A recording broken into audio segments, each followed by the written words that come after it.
It's Two Dudes with Attitudes, a wrestling podcast with Brian Enjoys Wrestling and MWO. And it is time for our highs and lows for this week of WWE, all things Saturday night's main event, Raw and NXT.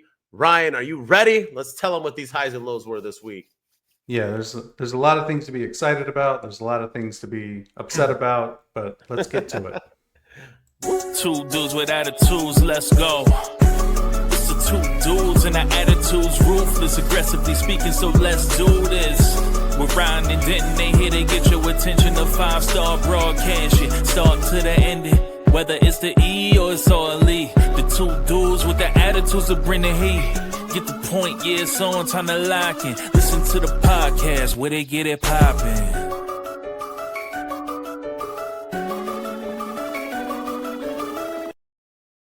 Yeah, man, there was a lot of highs and there were a lot of lows. So with that said, you ready? You ready to get into it? I am.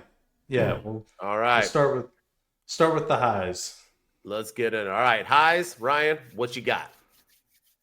You know, I'm gonna go the people who deserve all the praise and accolades in the WWE right now, and that is the entire women's division. I'm gonna say this, that the women are the ones that are carrying the WWE at this very moment. The women are what's keeping the WWE interesting. If you take the women out of WWE, you really don't have any compelling stories. You really don't. I mean, you have CM Punk and Gunther, which, cool, that's a great match for SummerSlam. But Cody Rhodes and John Cena, we've seen that at WrestleMania. It was boring. And then you really have Jelly Roll. You know, like you really don't have any. Like you have Jade and Naomi, or Jade and Tiffany Stratton rather for the women's title. Naomi, and now you have Naomi and Jade. Rhea Ripley. Yeah. Naomi and Rhea now, and Io when she swerved us and cashed in. Charlotte Flair and Alexa Bliss, Jordynne Grace and Blake Monroe, JC Jane, Stephanie Vaquer, Julia, Bianca Belair, Chelsea Green, Raquel Rodriguez, Liv Morgan, Roxanne Perez, Becky Lynch, Lyra Valkyria. Like, the women are absolutely thriving in all facets of WWE. That's NXT included.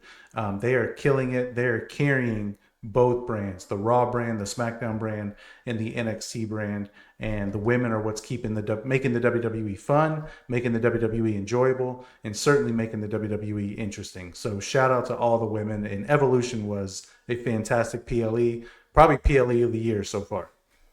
I fully agree with you. Well said. I have already said this, and I'm going to say it for the first time in this podcast. WWE needs to create an all-women's TV show. I think it should be called WWE Evolution. I think it should be on Thursdays. We already have Mondays, Tuesdays, and Fridays. Why not add that Thursday? There's no one in that spot. I mean, TNA, but they can do it at a different time. And I think they need to have standalone PLEs just like NXT does. I don't think it would cost the WWE that much money more. I think it would make nothing but profit. And I think it would finally give all those people who want to see women's wrestling get the chance to see women's wrestling. You know what I mean? They say they don't have enough time to fit them on the schedule. This is a perfect time to do that. So, yeah, bravo. I agree with what you're saying, man. These women are killing it. Yeah, they are. They are absolutely thriving.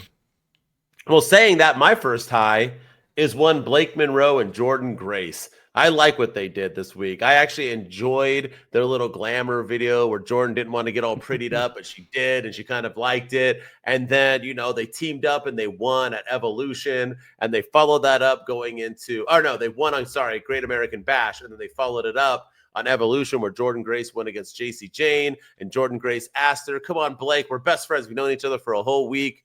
I want you in my corner." Blake was like, "No, don't put me in your corner." And you just knew something was up. And bada bing, bada belt to the back. Jordynne Grace loses to JC Jane because of the Blake Monroe turn. And then on this week's NXT, Jordynne Grace came out and just interrupted a match, put the beat down on everyone, called out Blake Monroe, and she pops up with her cool little cartoon thing. And she was like old school Mariah May, which I said is what I wanted. And you weren't sure, right? You said people might, you're copying, AEW, but who gives a shit? It was awesome. And she was like, she gave her two options. I forgot what it was, but nonetheless, she was like, be here next week. You got a front row seat to watch my singles match I love it. I think this match is going to be awesome. I think it takes away everybody from JC Jane right now, because I think Blake Monroe will eventually beat Jordynne Grace and move on to that. So it gives her some time to click.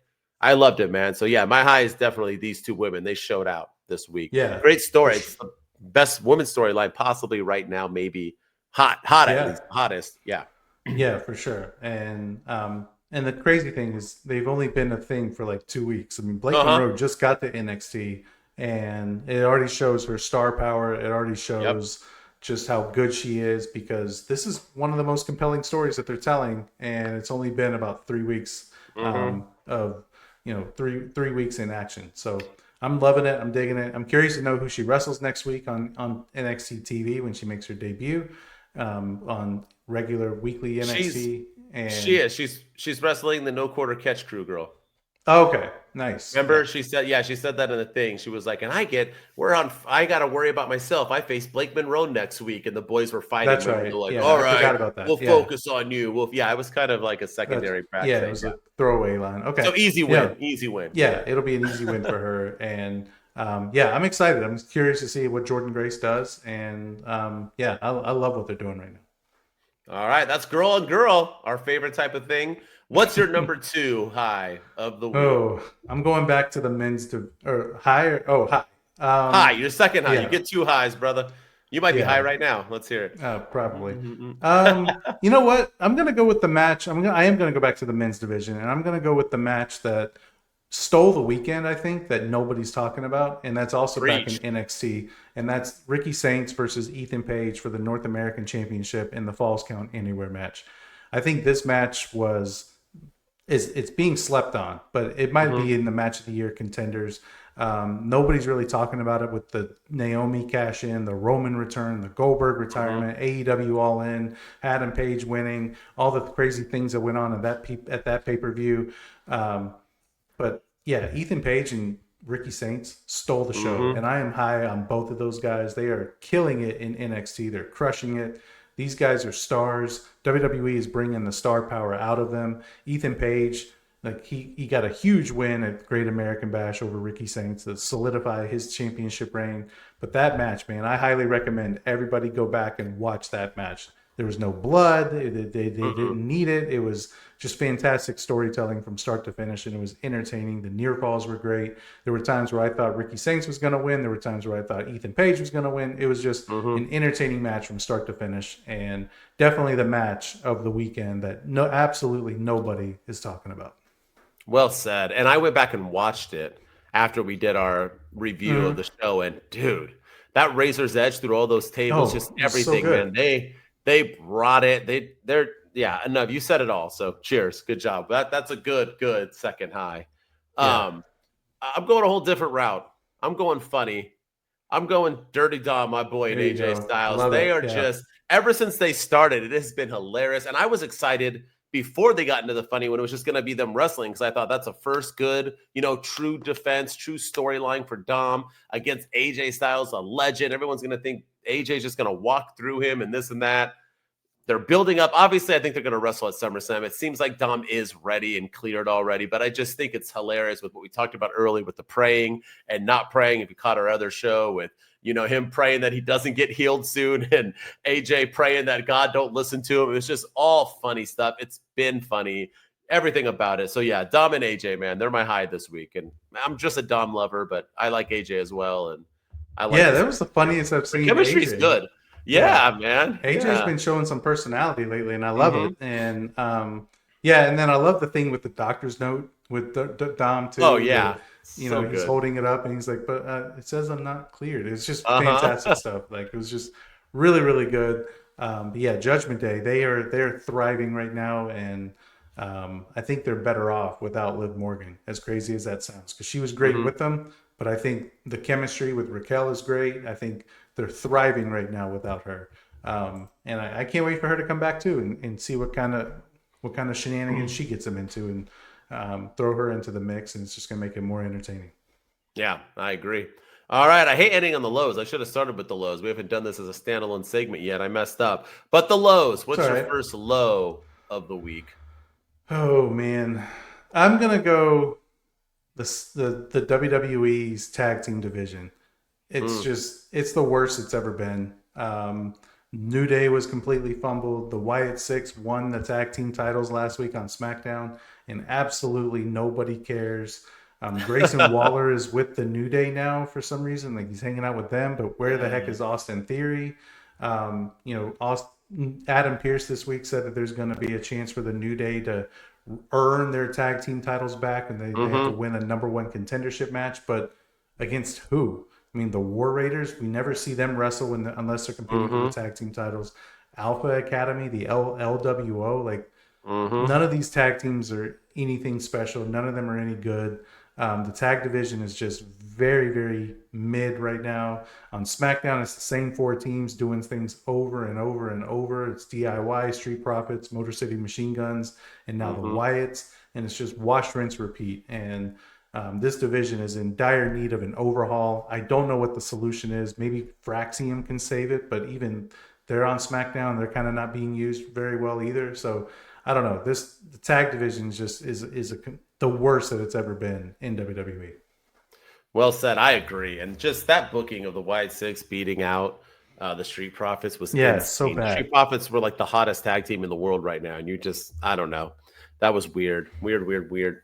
All right. My first low, I'm going to give it to the whole entire thing. And that was all of Saturday night's main event as a whole. This show needs to end. I'm sorry. Jesse Ventura isn't doing it for me anymore. He seems like he doesn't even watch whatsoever. And he just reads some notes 10 minutes before he jumps on air. If we're going to keep doing these events too, we can't just have Michael Cole doing every single one. We got to get some new announcer. He was doing every single show. He just seems lost as well. The injury, the commercial breaks, Goldberg getting cut off at the end. It just seems like they had no idea what the hell they were like I was producing the show. It was just like a really, really weird thing. You got the most focus on this entire 2-hour show was Jelly Roll. And if you're going to do Saturday night's main event with this many commercials and you don't, then make it 3 hours. At least you could have had longer. Like one match was 8 minutes. I think the first match was 8 minutes. Second one was like 10. Seth Rollins was only like 1 minute, and then Goldberg was 14. Like the 14, I'm not all about long matches, but they all need at least 14 minutes. Come on, man. This is like 4 cards. Like, I don't know. Especially when you have that many commercials, you got to make the matches longer. Saturday night's main event, I have yet to like it since it came back. It just has not been working for me. No, and the fact that nothing happens on these shows either. Like, you had John Cena and R-Truth in a non-title match at one of the Saturday night's main events. You had Cody Rhodes and Kevin Owens, but the belt, it was very strange, like for the stolen Winged Eagle Championship. And I think they've only had one title change, and that was when Chelsea Green won the women's U.S. title. But even then, that was the conclusion of a tournament. It wasn't like she beat somebody. She, there was the first, crowning the first ever champion. But ever since then, there's been no title changes. There's been no angles advanced, no storylines pushed, other than Jelly Roll and Logan Paul this week. So just they got to do away with these, or take them off of NBC if you're gonna add it. That way, put them on Peacock exclusively, and then hype it up, and that way we can deal with the commercials. But then you don't have to worry about cutting off Goldberg's speech. You don't have to worry about you can go over a little bit because you're on Peacock. So that's what I think that can help. But they got to do something. They got to do something. I fully agree. All right, what's your last negative? Your last low? Yeah, I'm going back to the men. I sung the praises of the women and Ricky Saints and Ethan Page earlier, but I'm going to the men now, and I'm going to go to one particular male, and that's R-Truth. Ever since his return after being released by the WWE, he came back at Money in the Bank and took out John Cena. Ever since then, he's been a complete and utter disappointment. He spent weeks calling out John Cena. He single-handedly beat up another member of the tag team division, Elton Brown, not Elton Brown, but Elton of the Elton John what's the tag team that they're in? You're talking about Pretty Deadly. Pretty Deadly, yes. Attacking them. He attacked them, and just to get a match with John Cena. He finally gets that rematch with John Cena, and how does it end? In a disqualification. And then it's used, he's kind of used as second fiddle to John Cena cutting the pipe bomb on CM Punk. So it's R-Truth is just a secondary character to John Cena and CM Punk. So then how do they go from there? R-Truth versus Aleister Black. And cool. Okay, fine. Yeah. Fine. Cool. We're getting a great match between these two guys. And what are they doing? R-Truth is just a secondary character now to Aleister Black turning heel and beating up Damian Priest. So now it's going to be Priest and Black wrestling each other, and R-Truth is just kind of in La La Land. And I just feel like, first of all, why are they still calling him R-Truth when he said that his name was Ron Killings? Put some respect on his name. He cut his braids off in that one promo. He had that great promo on the Raw after Money in the Bank. He introduced himself, and ever since then, it's been a complete letdown. And this has really, really been a disappointment because TNA Ron Killings was something special. And I was kind of hoping we were getting something like that in WWE. And instead, they dropped the ball in a big way. And now I don't really care about R-Truth, Ron Killings, whatever the hell his name is right now. And it's been one big fumble by Triple H. Bro, I'll tell you this right now. If they fired him tomorrow, I don't think anyone would say anything. And that's no, sad. I don't think so either. Yeah. Poor R-Truth. What a waste. But we still have time. Hopefully they pick it back up again. Hopefully. Yeah. All right. My last low. Yeah. Well, I don't think there's any of this. I'm telling you, I think this was planned to try to have the jump, but we haven't seen Cena in a while either. So, all right. Yeah, that's true too. My last low is the entire gauntlet match. I didn't get it. I do understand that you need big hitters to make it believable on who's going to win or who's not going to win. But the fact that you had Penta lose, LA Knight after Seth Rollins defeats, and then Jey Uso, the former champion, can't figure it out, and then to have Braun Breaker lose after getting a promo with Gunther right beforehand to defeat everybody to only lose to 97-year-old CM Punk clean. It was very, very, very bizarre. If it wasn't for Roman Reigns coming out, it would have been an entire disaster. I mean, I'm okay with CM Punk versus Gunther. It was just the build up to it. I think Braun Breaker should have lost first. They should have had somebody come interfere and cost him and have him go on his rampage and like anything like that. Yeah. But instead, just to have him run through it all for nothing was just really, really weird. The gauntlet was 45 minutes of Raw, 50 minutes. It was like 17 commercial. I don't know. It was a really, really bizarre everything. I felt like it was off. It felt like Saturday night's main event. So that's my other negative of the week, my low. Yeah. Yeah, this was a weird way to end the show. I mean, I'm happy Roman Reigns is back, and that saved it. But everything else, the match itself, LA Knight losing second, it was the order of everybody too. Like Penta going down first, and then LA Knight, then Jey Uso. I'm like, really? And then CM Punk ends up winning the whole thing. But yeah, it was just very, very strange booking. Strange how they got there. And yeah, like I don't know what they're doing with Jay. I don't know what they're doing with LA Knight. Like feels like a lot of people are lost going into SummerSlam. I agree. All right, well that was it. That was our highs and lows for this week of WWE. If you enjoyed it, let us know. Subscribe, follow, comment, like, 5-star rate us, whatever way you are listening to us. Give us some love. We're in the top 10%. We love you guys for that, but let's get to that top 5 in pro wrestling. Let's get the top 1, homie. But let's work our way up. Let's work our way up. And as always, baby steps. And as always, if you want to hear me all by my lonesome, you can catch me on all social media at my_wrestling_opinion. I'm blowing up on TikTok. My Instagram's starting to get big now too. So find me there. I like to post nonstop. I'll give you 4 things of just listening to me yap a day. And with me, as always, is the man with the plan.